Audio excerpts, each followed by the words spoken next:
Hello दोस्तों, स्वागत है आपका एबीपी विशंस पर। दोस्तों, आप सभी से हम निवेदन करते हैं कि एबीपी विशंस को अभी सब्सक्राइब करके बेल आइकन को दबाना ना भूलें। हमें आपके आशीर्वाद और साथ की बहुत ज़रूरत है। दुनिया के सबसे अनोखे स्थान पर्यटकों के लिए हमेशा से लुभाते रहे हैं। अपनी जिज्ञासा को शांत करने के लिए देश विदेश के पर्यटक पहुंचते रहते हैं। भले स्थान वो 7 समंदर पार ही क्यों ना हो, इसी खूबसूरती और अनोखेपन को समेटे हुए है सोनभद्र जनपद का विजयगढ़ दुर्ग। यहाँ का वैभव कैसा रहा होगा, दुर्ग का जर्रा जर्रा आज भी बयां करता है। देखने वाले अपलक निहारते रह जाते हैं और ढूंढते रह जाते हैं उस चंद्रकांता को जिले देवकी नंदन खत्री ने अपनी रचना चंद्रकांता संतति में उकेरा है। इसके साथ दुर्ग से बही वीरगाथा की धाराओं को भी लोग बरबस नहीं भूल पाते। यही कारण है कि साल दर साल पर्यटन प्रेमी किसी न किसी रास्ते से आते ही रहते हैं। दरअसल यह विजयगढ़ दुर्ग 4 राज्यों मध्य प्रदेश, बिहार, झारखंड व छत्तीसगढ़ राज्यों के सीमावर्ती जनपद सोनभद्र में है। ये दुर्ग वीरगाथा, अयारों की अनसुनी कहानियों व तिलिस्म के खजाने से भरपूर विजयगढ़ दुर्ग महाभारत काल से लेकर अंग्रेजों की गतिविधियों का साक्षी ये किला कई रहस्य समेटा हुआ है। यहाँ आस्था है, रहस्य और रोमांच भी भरपूर है। गंगा जमुनी तहजीब का प्रत्यक्ष प्रमाण यहाँ देखने को मिलता है। कुल मिलाकर पर्यटन के दृष्टिकोण से यह स्थान सोनांचल का महत्वपूर्ण स्थल है। बावजूद इसके पर्यटन विभाग व जिला प्रशासन की उपेक्षा का दंश झेल रहा है। अगर यहाँ कुछ व्यवस्थाएं हो जाएं तो ये तिलिस्म के खजाने वाला ये किला सोनभद्र का खजाना भरने में उपयुक्त होगा। हजारों साल पुराने इस दुर्ग का इतिहास महाभारत काल से ही जुड़ा है। कभी विजयगिरी के नाम से पहचान रखने वाले इस दुर्ग पर ऋषियों द्वारा तपस्या की जाती थी। कालांतर में ये किला बना। ऐसी मान्यता है कि चंद्रगुप्त मौर्य को जब मगध पर आक्रमण करना था तो उन्होंने अपनी सेना को इसी किले पर विश्राम कराया था। यहाँ से थोड़ी ही दूरी पर मगध पड़ता है, जो बिहार में है।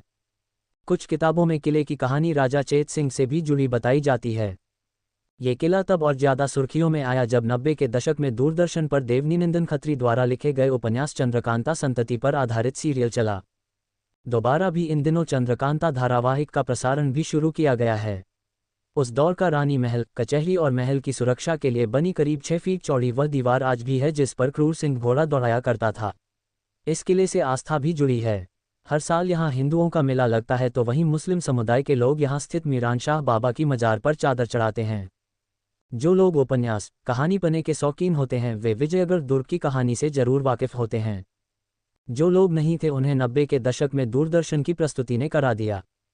विजयगढ़ स्टेट की राजकुमारी चंद्रकांता और नौगढ़ के राजकुमार वीरेंद्र सिंह के अमर प्रेम की कहानी इसी किले में है। भगवान गणेश का मंदिर और मीरानशाह बाबा की मजार महज 700 मीटर की दूरी पर है। यहाँ की दीवारें इस कदर हैं कि हजारों साल बाद भी जस की तस खड़ी हैं। खास बात तो ये कि यहाँ का रामसरोवर तालाब जो सैकड़ों फीट की ऊंचाई पर भी गर्मी के दिनों में भी नहीं सूखता। इसकी गहराई के बारे में आज तक कोई पता नहीं कर पाया।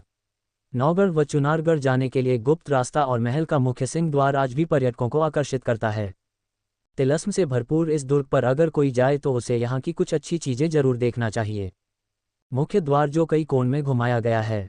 स्थिति यह है कि यहाँ अगर 2 लोगों को बंदूक देकर तैनात कर दिया जाए तो कोई रास्ता नहीं जो दुर्ग में प्रवेश दिला सके सिवाय हेलीकॉप्टर के। दूसरा है रामसरोवर तालाब जो 1850 फीट की ऊंचाई पर होने के बावजूद भीषण गर्मी में नहीं सूखता। ऐसी मान्यता है कि यह तालाब वरुण देव का वरदानी है। इस तालाब का पानी पूर्णिमा के दिन थोड़ा ही सही पर बढ़ता जरूर है।